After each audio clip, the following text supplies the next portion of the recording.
కలియుగ ప్రత్యక్ష దైవం శ్రీ వెంకటేశ్వర స్వామి వారిని మంత్రి టీజీ భరత్ దర్శించుకున్నారు. ఈ రోజు ఉదయం అభిషేక సేవలో పాల్గొని మొక్కులు చెల్లించుకున్నారు.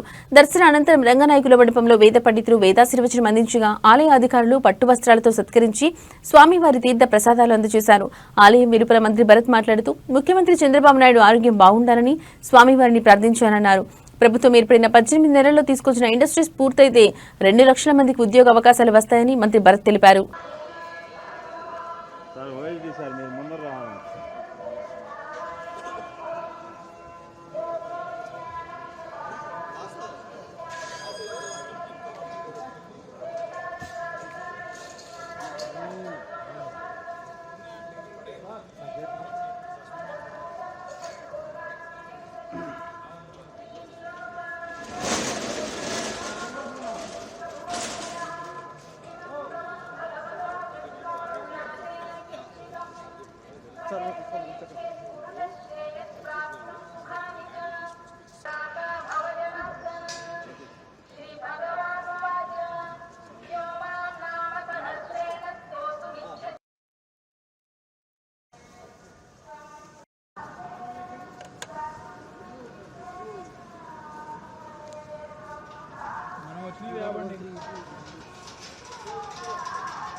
ఓం నమో వెంకటేశాయ.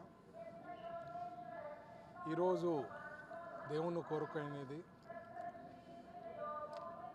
చంద్రబాబు గారి హెల్త్ బాగుంటే స్టేట్ బాగుంటుంది. మీ అందరికీ తెలుసు 18 నెలల్లో చాలా పనులు జరగడం జరిగింది.